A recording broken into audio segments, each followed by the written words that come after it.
Hello there! For those who see me for the first time, my name is Sarah.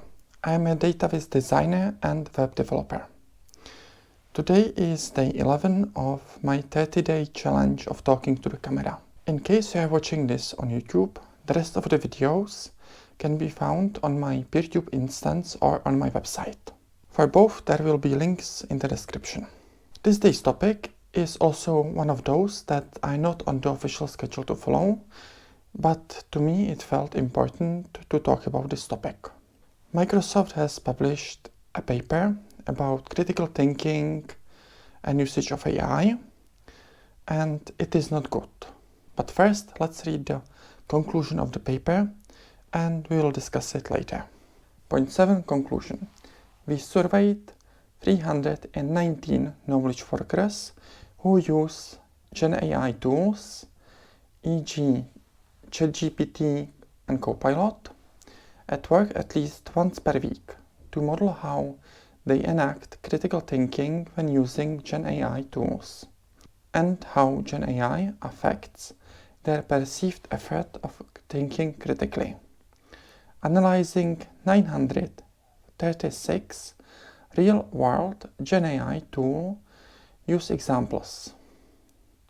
Our participants shared we find the knowledge workers engage in critical thinking primarily to ensure the quality of their work, for example, by verifying outputs against external sources. Moreover, while Gen AI can improve worker efficiency, it can inhibit critical engagement with work and can potentially lead to long-term over-reliance on the tool and diminished skill for independent problem solving. Higher confidence in Gen AI's ability to perform a task is related to less critical thinking effort.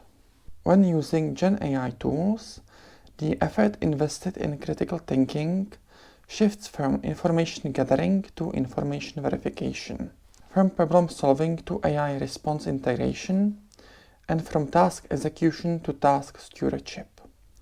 Knowledge workers face new challenges in critical thinking as they incorporate Gen AI into their knowledge workflows. To that end, our work suggests that Gen AI tools need to be designed to support knowledge workers' critical thinking by addressing their awareness, motivation, and ability barriers. And that was the conclusion of that paper. For me, probably the worst part of this paper is the diminishing of problem-solving skills. That's because my job every day is to solve problems. This will sound like an old woman shouting at a cloud, but if I'm not problem-solving things, it kind of makes me question who am I. The problem-solving skill is like a muscle. One needs to flex it on smaller tasks to be able to tackle the big ones.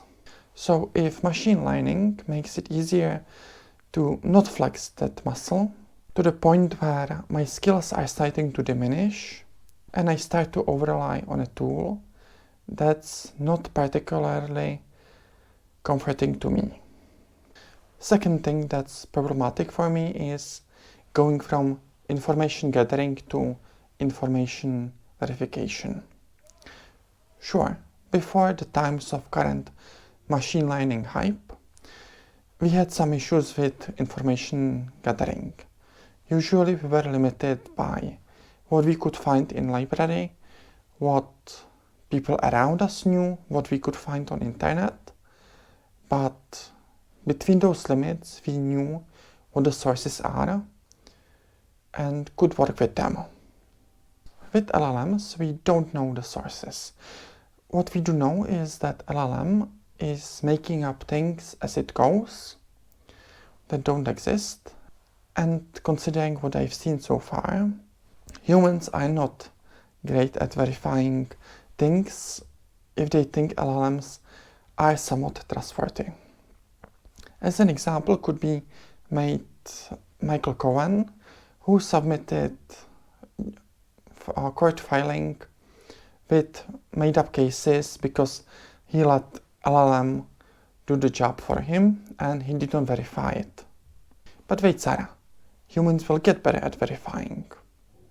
No, you won't. Even if I belong to the group who did not finish thinking fast and slow just yet, I can say that there are still two systems. One that is slow and does all the verifications and is kind of also lazy, and the fast one. The fast one is faster and speeds through what the slow system does. And if it is not life and death situation, the slow system will accept it. So we will not get better at verifying as a humanity as a whole. On individual level, maybe. Also, I've read a couple of instances where developers found out that they were lazy when they started using LLMs because LLMs do a lot for them and they don't need to think as much. So when they put prompt into Copilot, they try it. When they get an error message, they will put that error message into the Copilot again, see what the Copilot thinks about it, and don't think about that error message at all. At the moment, the way I see it, using LLMs is not worth what the water, energy, or my human beingness. As I'm starting to ramble, I would like to thank you for watching, and I will see you in the next one. Bye!